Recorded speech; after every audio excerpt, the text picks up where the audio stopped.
అనుదిన పరిశుద్ధ గ్రంథ పఠనం. ఆదికాండము 16వ అధ్యాయం.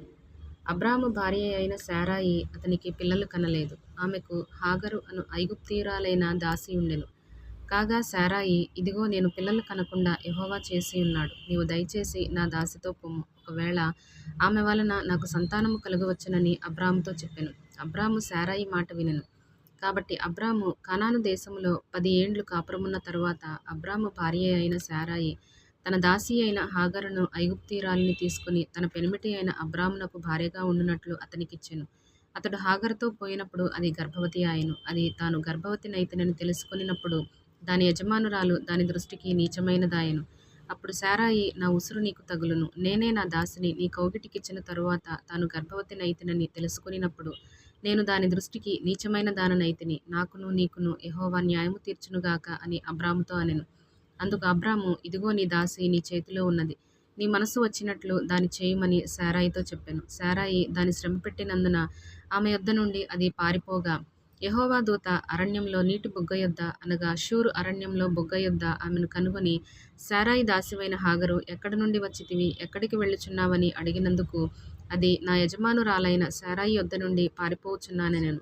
అప్పుడు యెహోవా దూత, నీ యజమానురాలి యొద్దకు తిరిగి వెళ్ళి ఆమె చేతి క్రింద అణిగి ఉండుమని దానితో చెప్పెను.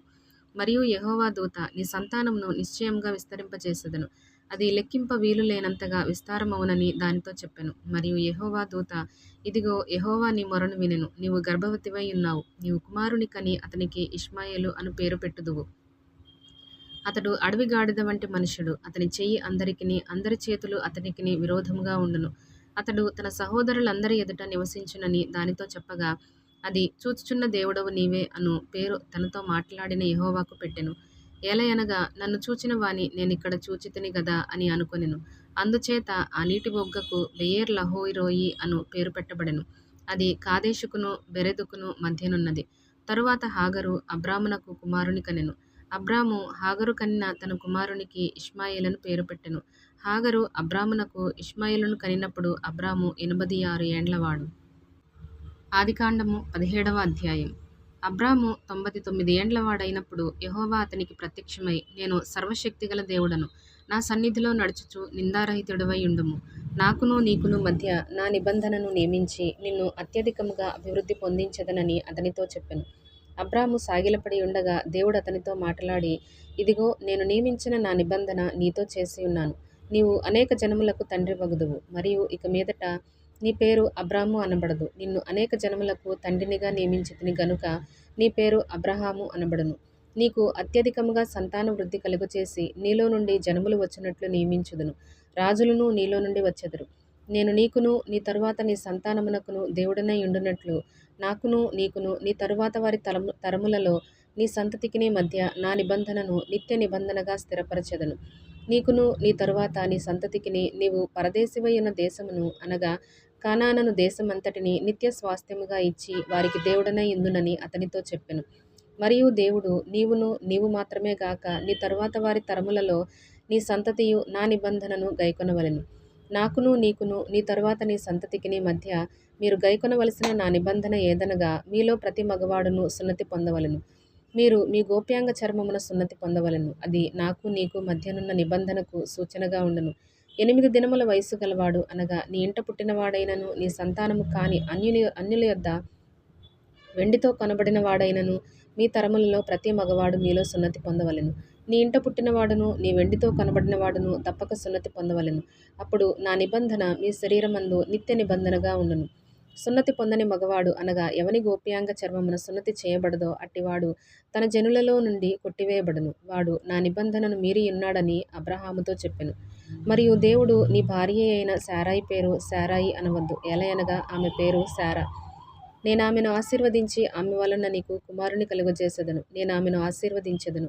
ఆమె జనములకు తల్లియై ఉండును. జనముల రాజులు ఆమె వలన కలుగుదురని అబ్రహాముతో చెప్పెను.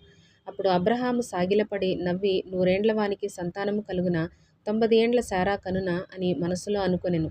అబ్రహాము, ఇష్మాయేలు నీ సన్నిధిని బ్రతుకననుగ్రహించుము అని దేవునితో చెప్పగా, దేవుడు, నీ భార్య అయిన శారా నిశ్చయముగా నీకు కుమారుని కనును. నీవతనికి ఇస్సాకు అను పేరు పెట్టుదువు. అతని తరువాత అతని సంతానము కొరకు నిత్య నిబంధనగా నా నిబంధనను అతనితో స్థిరపరచెదను. ఇష్మాయేలును గూర్చి నీవు చేసిన మనవి నేను వింటిని. ఇదిగో, నేనతనిని ఆశీర్వదించి అతనికి సంతానాభివృద్ధి కలుగచేసి అత్యధికముగా అతని విస్తరింపచేసెదను. అతడు 12 మంది రాజులను కనును. అతనిని గొప్ప జనముగా చేసెదను. అయితే వచ్చు సంవత్సరము ఈ కాలమందు శారా నీకు కనబోవు ఇస్సాకుతో నా నిబంధనను స్థిరపరచెదనని చెప్పెను. దేవుడు అబ్రహాముతో మాటలాడుట చాలించిన తరువాత అతని యొద్ద నుండి పరమునకు వెళ్ళెను. అప్పుడు అబ్రహాము తన కుమారుడైన ఇష్మాయేలును, తన ఇంట పుట్టిన వారినందరినీ, తన వెండితో కొనబడిన వారినందరినీ, అబ్రహాము ఇంటి మనుషులలో ప్రతివానిని పట్టుకొని దేవుడు తనతో చెప్పిన ప్రకారము ఆ దినమందే వారి వారి గోప్యాంగ చర్మమున సున్నతి చేసెను. అబ్రహాము గోప్యాంగ చర్మము సున్నతి చేయబడినప్పుడు అతడు 99 ఏండ్లవాడు. అతని కుమారుడైన ఇష్మాయేలు గోప్యాంగ చర్మము సున్నతి చేయబడినప్పుడు అతడు 13 ఏండ్లవాడు. ఒక్క దినమందే అబ్రహామును అతని కుమారుడైన ఇష్మాయేలును సున్నతి పొందిరి. అతని ఇంట పుట్టిన వారును, అన్యుని యొద్ద వెండితో కొనబడిన వారును, అతని ఇంటిలోని పురుషులందరూ అతనితో కూడా సున్నతి పొందిరి. ఆదికాండము 18వ అధ్యాయం. మరియు మమ్రే దగ్గరనున్న సింధూర వనములో అబ్రహాము ఎండవేళ గుడారపు ద్వారమందు కూర్చుని ఉన్నప్పుడు యెహోవా అతనికి కనబడెను. అతడు కన్నులెత్తి చూచినప్పుడు 3 మనుషులు అతని ఎదుట నిలువబడి ఉండిరి. అతడు వారిని చూచి గుడారపు వాకిట నుండి వారిని ఎదుర్కొనుటకు పరుగెత్తి నేలమట్టుకు వంగి, ప్రభువా, నీ కటాక్షము నా మీదనున్న ఎడల ఇప్పుడు నీ దాసుని దాటిపోవద్దు. నేను కొంచెము నీళ్లు తెప్పించెదను. దయచేసి కాళ్ళు కడుగుకొని ఈ చెట్టు క్రింద అలసట తీర్చుకొనుడి. కొంచెము ఆహారము తెచ్చెదను. మీ ప్రాణములను బలపరుచుకొనుడి. తరువాత మీరు వెళ్ళవచ్చును. ఇందు నిమిత్తము గదా మీ దాసుని యొద్దకు వచ్చితిరనెను. వారు నీవు చెప్పినట్లు చేయుమనగా అబ్రహాము గుడారములోనున్న శారా యొద్దకు త్వరగా వెళ్ళి త్వరపడి 3 మానికల మెత్తని పిండి తెచ్చి పిసికి రొట్టెలు చేయమని చెప్పెను. మరియు అబ్రహాము పశువుల మందకు పరుగెత్తి ఒక మంచి లేత దూడను తెచ్చి ఒక పనివానికి అప్పగించెను. వాడు దాని త్వరగా సిద్ధపరచెను. తరువాత అతడు వెన్నను, పాలను, తాను సిద్ధము చేయించిన దూడను తెచ్చి వారి ఎదుట పెట్టి, వారు భోజనము చేయుచుండగా వారి యొద్ద ఆ చెట్టు క్రింద నిలుచుండెను. వారతనితో, నీ భార్య అయిన శారా ఎక్కడనున్నదని అడుగగా అతడు, అదిగో గుడారములో నున్నదని చెప్పెను. అందుకాయన, మీదటికి ఈ కాలమున నీ యొద్దకు నిశ్చయముగా మరలా వచ్చెదను. అప్పుడు నీ భార్య అయిన శారాకు ఒక కుమారుడు కలుగునని చెప్పెను. శారా ఆయన వెనుక నుండిన గుడారపు ద్వారమందు వినుచుండెను. అబ్రహామును శారాయును బహుకాలం గడిచిన వృద్ధులై ఉండిరి. స్త్రీ ధర్మము శారాకు నిలిచిపోయిన గనుక శారా, నేను బలము ఉడిగిన దాననైన తరువాత నాకు సుఖము కలుగునా, నా యజమానుడును వృద్ధుడై ఉన్నాడు గదా అని తనలో నవ్వుకొనెను. అంతటా యెహోవా అబ్రహాముతో, వృద్ధురాలనైన నేను నిశ్చయముగా ప్రసవించెదనా అని శారా నవ్వనేలా, యెహోవాకు అసాధ్యమైనది ఏదైనా నున్నదా? మీదటికి ఈ కాలమున నిర్ణయ కాలమందు నీ యొద్దకు తిరిగి వచ్చెదను. అప్పుడు శారాకు కుమారుడు కలుగుననెను. శారా భయపడి నేను నవ్వలేదని చెప్పగా ఆయన, అవును, నీవు నవ్వితివనెను. అప్పుడు ఆ మనుషులు అక్కడ నుండి లేచి సొదొమ తట్టు చూచిరి. అబ్రహాము వారిని సాగనంపుటకు వారితో కూడా వెళ్ళెను.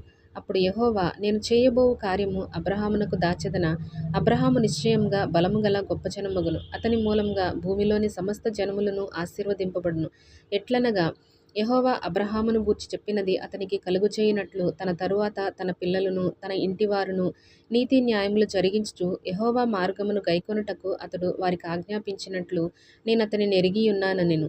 మరియు యెహోవా సొదొమ గొమొర్రాలను గూర్చిన మొర గొప్పది గనుకను, వాటి పాపము బహుభారమైనది గనుకను, నేను దిగిపోయి నా యొద్దకు వచ్చిన ఆ మొర చొప్పుననే వారు సంపూర్ణముగా చేసిరో లేదో చూచెదను. చేయని ఎడల నేను తెలుసుకొందుననెను. ఆ మనుషులు అక్కడ నుండి తిరిగి సొదొమ వైపుగా వెళ్ళిరి. అబ్రహాము ఇంకా యెహోవా సన్నిధిని నిలుచుండెను. అప్పుడు అబ్రహాము సమీపించి ఇట్లనెను, దుష్టులతో కూడా నీతిమంతులను నాశనము చేయుదువా? ఆ పట్టణంలో ఒకవేళ 10 మంది నీతిమంతులుండిన ఎడల దానిలోనున్న 10 మంది నీతిమంతుల నిమిత్తము ఆ స్థలమును నాశనము చేయక కాయవా? ఆ చొప్పున చేసి దుష్టులతో కూడా నీతిమంతులను చంపుట నీకు దూరమవునుగాక. నీతిమంతుని దుష్టునితో సమముగా ఎంచుట నీకు దూరమవుగాక. సర్వలోకమునకు తీర్పు తీర్చువాడు న్యాయము చేయడా అని చెప్పినప్పుడు యెహోవా, సొదొమ పట్టణములో 10 మంది నీతిమంతులు నాకు కనబడిన ఎడల వారిని బట్టి ఆ స్థలమంతటిని కాయుదుననెను. అందుకు అబ్రహాము, ఇదిగో, ధూళియు బూడిదయునైన నేను ప్రభువుతో మాటలాడ తెగించుచున్నాను. 10 మంది నీతిమంతులలో ఒకవేళ 5 తక్కువైతే 5 తక్కువైనందున ఆ పట్టణమంతయు నాశనము చేయుదువా అని మరలా అడిగెను. అందుకాయన, అక్కడ 45 నాకు కనబడిన ఎడల నాశనము చేయననెను.